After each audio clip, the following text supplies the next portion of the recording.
Após explorar o amor sacrificial ao próximo na parábola do bom samaritano, Jesus voltou-se para outro aspecto crucial da vida no reino de Deus: a oração persistente. A parábola do amigo importuno, também conhecida como a parábola do amigo à meia-noite, é registrada exclusivamente no Evangelho de Lucas 11, 5-13, e segue imediatamente o ensino de Jesus. Sobre a oração do Pai Nosso, é uma das várias parábolas onde Jesus usou o argumento do menor para o maior. Se até pessoas imperfeitas respondem a certa maneira, quanto mais Deus perfeito responderá. O contexto é instrutivo. Os discípulos haviam acabado de pedir: Senhor, ensina-nos a orar. Jesus respondeu dando-lhes o modelo de oração que conhecemos como Pai Nosso, e então, imediatamente contou esta parábola para ilustrar princípios fundamentais sobre como Deus responde à oração. Qual de vós, tendo um amigo, e este for procura-lo à meia-noite e lhe disser: Amigo, empresta-me 3 pães, pois o meu amigo, chegando de viagem, procurou-me, e eu nada tenho que lhe oferecer. Jesus começou com o cenário doméstico, que seus ouvintes reconheceriam imediatamente. Hospitalidade era valor sagrado na cultura do Oriente Médio. Recusar alimento e abrigo a viajante era vergonha intolerável. O homem na parábola enfrentava dilema genuíno. Um amigo havia chegado inesperadamente após longa jornada, menos provavelmente viajando à noite para evitar o calor do dia menos, e estava faminto e exausto. Mas a despensa estava vazia. Não havia pão para oferecer. 3 pães seria a refeição modesta, mas adequada. O homem não estava pedindo banquete elaborado, apenas sustento básico para cumprir a obrigação sagrada de hospitalidade. Mas conseguir pão à meia-noite apresentava desafio formidável. E este, lá de dentro, responder: Não me importunes, a porta já está fechada, e os meus filhos comigo também já estão deitados. Não posso levantar-me para tos dar a resposta do amigo dentro da casa. Refletia realidades práticas da vida doméstica no primeiro século. Casas palestinas típicas eram estruturas simples, frequentemente consistindo de cômodo único, onde toda a família dormia junta no chão sobre esteiras. A porta mencionada não era entrada moderna facilmente aberta, mas barreira pesada trancada com madeira ou metal. Abri-la requeria esforço e fazia barulho considerável. Mais significativo, levantar-se à meia-noite arriscava acordar toda a família, menos cônjuge, filhos pequenos, menos criando perturbação, que poderia levar horas para resolver. As crianças poderiam chorar, o bebê acordar querendo mamar, toda a casa entrar em caos. A relutância do amigo era completamente compreensível segundo padrões humanos de conveniência. Sua resposta: não posso levantar-me para tus dar, não era mentira técnica, mas expressão de extrema relutância. Ele poderia fisicamente levantar-se, mas as consequências tornavam a ação altamente indesejável. Digo-vos que, se não se levantar para dar-lhes por ser seu amigo, levantar-se-á, todavia, por causa da importunação do outro, e lhe dará tudo de que tiver necessidade. Aqui está o ponto crucial da parábola. A palavra traduzida, importunação, anaideia em grego, é difícil de traduzir precisamente. Pode significar persistência desavergonhada, ousadia impertinente, ou recusa em ser envergonhado. Jesus estava dizendo: mesmo se a amizade sozinha não for motivação suficiente, embora devesse ser, a persistência incansável do pedinte eventualmente produzirá resultado. O homem dentro da casa finalmente capitulará, não por bondade ou senso de obrigação, mas simplesmente para acabar com o incômodo. E quando finalmente ceder, não dará mesquinhamente, mas tudo de que tiver necessidade. Antes de aplicar a parábola, devemos entender claramente o que Jesus não estava ensinando. Ele não estava sugerindo que Deus é como o amigo relutante, sonolento, irritado, incomodado por nossas orações, cedendo apenas quando persistimos até irritá-lo suficientemente. Isto seria a contradição grotesca de tudo que Jesus ensinou sobre o caráter de Deus como Pai amoroso. A parábola é argumento a fortiori, do menor para o maior. A lógica é: se até um amigo relutante, motivado puramente por desejo de acabar com o incômodo, eventualmente responde à persistência, quanto mais Deus, que é Pai perfeitamente amoroso que nunca dorme, que não é incomodado por nossas petições, que se deleita em dar boas dádivas a seus filhos, responderá às orações persistentes de seus amados. Jesus desenvolveu este contraste explicitamente nos versículos seguintes. Por isso vos digo, pedi, e dar-se-vos-á, buscai e achareis, batei, e abrir-se-vos-á. Pois todo o que pede recebe, o que busca encontra, e a quem bate abrir-se-lhe-á. A tripla repetição, pedir, buscar, bater, enfatiza persistência através de verbos de intensidade crescente. Pedir é petição verbal. Buscar adiciona esforço ativo.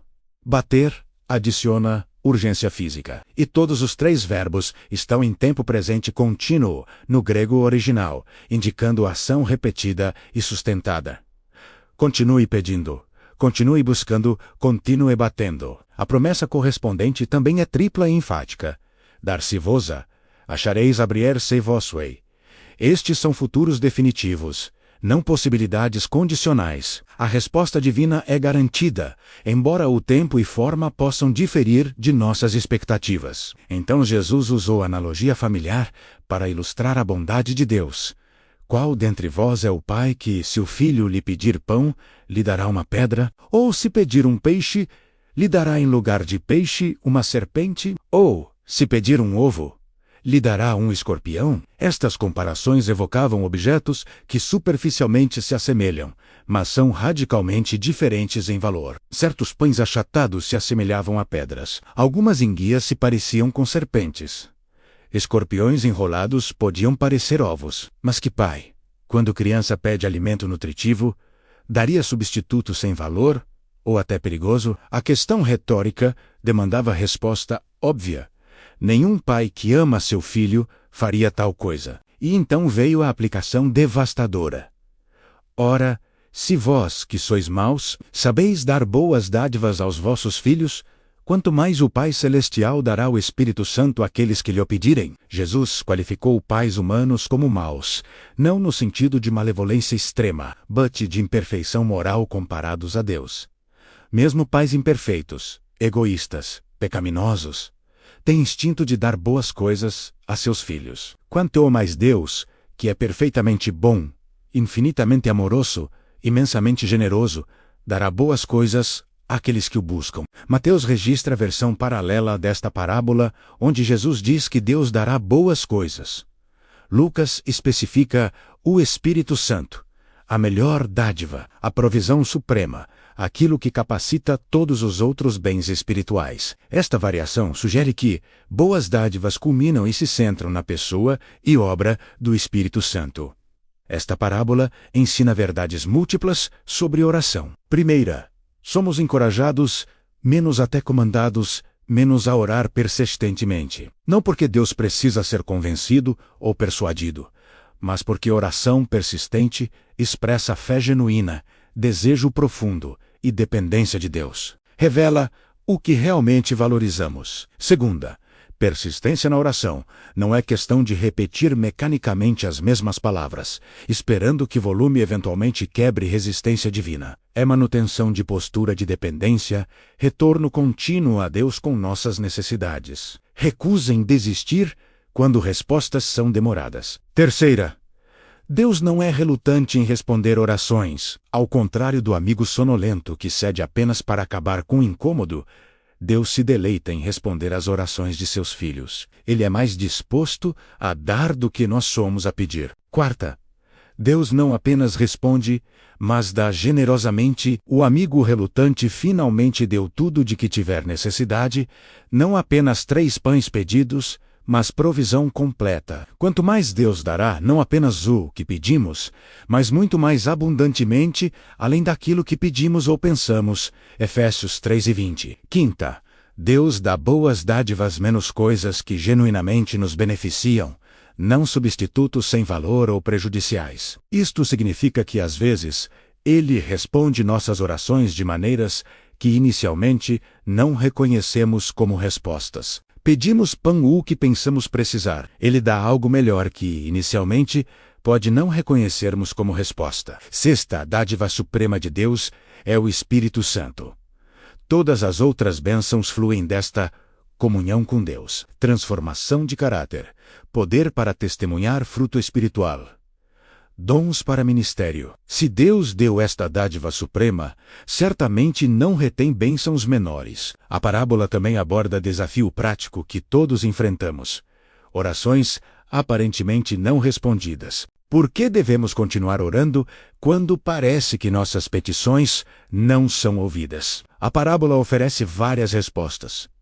Primeira, timing de Deus não é nosso timing. O amigo eventualmente abriu a porta, mas não imediatamente. Deus responde, mas em seu cronograma perfeito, não nosso. Segunda, a persistência na oração nos transforma. O processo de oração contínua molda nossos desejos, clarifica nossas prioridades, aumenta nossa dependência de Deus. Terceira, algumas bênçãos só vêm através de oração persistente. Não porque Deus seja relutante, mas porque Ele valoriza relacionamento cultivado através de comunicação contínua. Quarta, oração não respondida como esperamos. Pode ser amor disfarçado. Deus nos protegendo de pedir pedras pensando que são pães. Conclusão e moral da história. A parábola do amigo importuno nos convida à oração ousada, persistente e confiante. Não devemos orar timidamente, como se estivéssemos incomodando Deus relutante. Devemos orar ousadamente como filhos amados, aproximando-se de Pai generoso, que se deleita em dar boas dádivas. Continue pedindo. Continue buscando, continue batendo. Não porque Deus precisa ser convencido, mas porque Ele convida relacionamento contínuo através de comunicação persistente. E confie que aquele que é infinitamente mais bondoso que o melhor pai humano não dará pedra quando você pede pão. Serpente, quando você pede peixe, ou escorpião, quando você pede ovo. Acima de tudo, peça pelo Espírito Santo, menos a dádiva suprema, que capacita todas as outras bênçãos. E saiba que se Deus não poupou seu próprio Filho, mas o entregou por todos nós, como não nos dará graciosamente com ele todas as coisas? Romanos 8:32. Ore persistentemente, confie implicitamente e espere confiantemente. Seu Pai Celestial ouve e responderá.